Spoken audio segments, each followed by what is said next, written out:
Mama,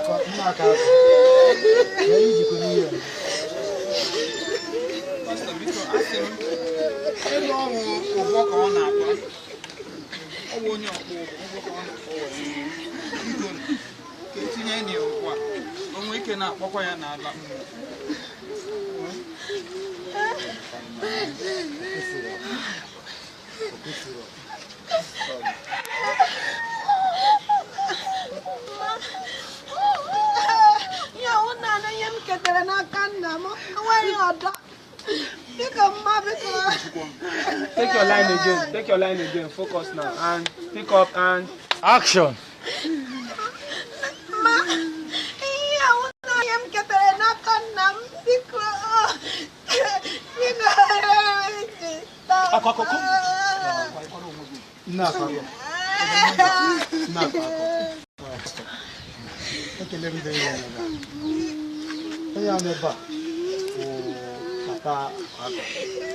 always bring you not where Bob. Bob, money, I not put together. Only who to know and then never. Kaina about money. I get the one H. That is some I go with Katina. More than do area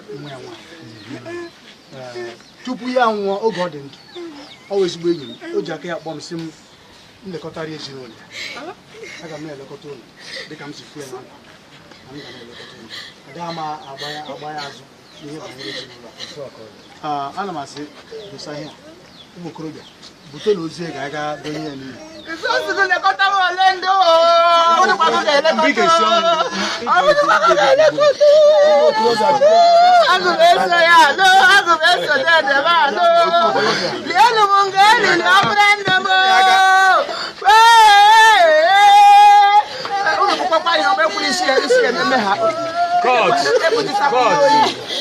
God, everybody freeze, please. She insisted. Production. That's how we roll. Pick up from that point. Yeah. Pick up from Let me charge you. Okay, pick up. All right, shut up, everybody. Okay, and share your last line. Yes, your last line.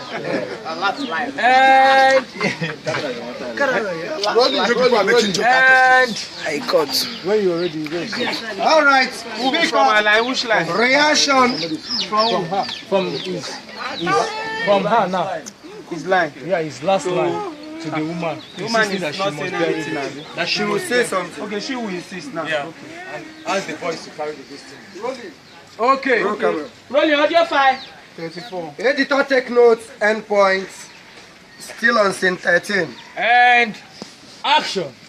Dịka m na-ekwu na Bob o papa akpa dị na ndị asị m lekọta ezinụlọ ka m jikwa na-ekwu na ọ baghị uru iwere ụbọ Bob lekọta ya na ya na mụ a na-ekwusi ụmụ okorobịa abụtara ugbu a ka agaga tinye ya na anụrụ m ihe ikwu biko ana m agbagha gị ụka mana ana m asị ọ ka mma na m tinyere ihe onye na-eme ka eji mara biko egwe n'iwe Dede ma akpọgide n'ụgbọ lawo.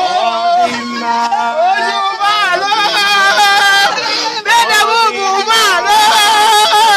Aga m eso ndị ọbụla ndị ebe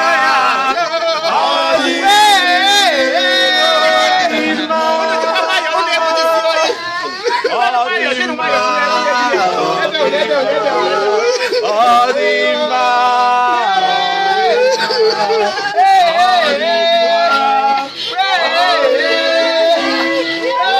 eso ya.